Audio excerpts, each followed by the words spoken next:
Hey, this is Ming here from agentsofspeech.com. In this video, we'll be talking about hand pulling, hand guiding, hand whatever you call it. So, what is hand pulling is when your child wants something from you and they take your hand and they lead you towards the place that the desired item is at. Okay, so hand pulling itself is already a form of communication.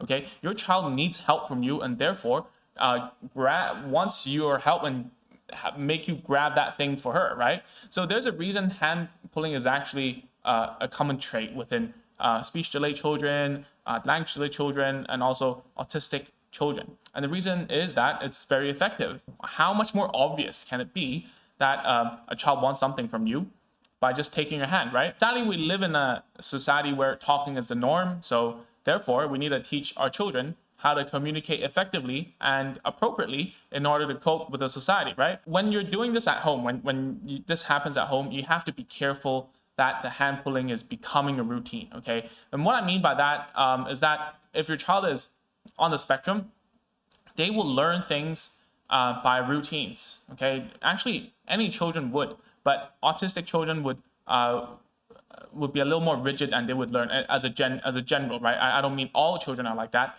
So what I mean by routine is that if this is familiar to you, right, what I'm describing is that your child would take your hand to the place and then right in front of the counter of the kitchen or in the fridge, at the fridge, and then you ask the child, hey, what do you want? What do you say? What is it that whatever that you ask, right?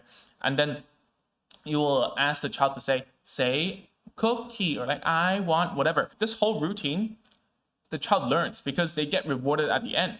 In order to get rid of hand pulling, you have to get rid of the whole routine. And how do we do that is by teaching them a different gesture. And more often than not, the best one is to start with tapping. So it would be tap, tap, tap. Hey, I want something. That's what we would do, especially if we were in a library where you cannot really talk. We would tap instead of pulling their hand. When you teach them to tap instead of pull, it makes the child wait for your response instead of them actively trying to get what they want by just keep on pulling. And plus, they don't even listen to you when they're pulling. I mean, you would know very clearly because you experience it right now. So the key is to change the routine, make the child understand that you don't have to start the whole conversation by pulling your hand. Secondly, teach a better and a more efficient way of communicating. And that's usually by talking, just like how I'm talking to you through this camera, right? It's more effective. It's easier than, signing and so on, right? Once you've taught the tapping gesture, you can slowly increase it towards different gestures, right? Something that you can do at home is like seeing how much your child can actually imitate. Once you get them to do a tap, you can imitate like open, you can tell them to do like that, like an open palm gesture. We talk about this a lot on the channel, and if you need more help, you can join the micro course as well. The link is down in the description box below. Your child masters tapping, you can increase the difficulty level.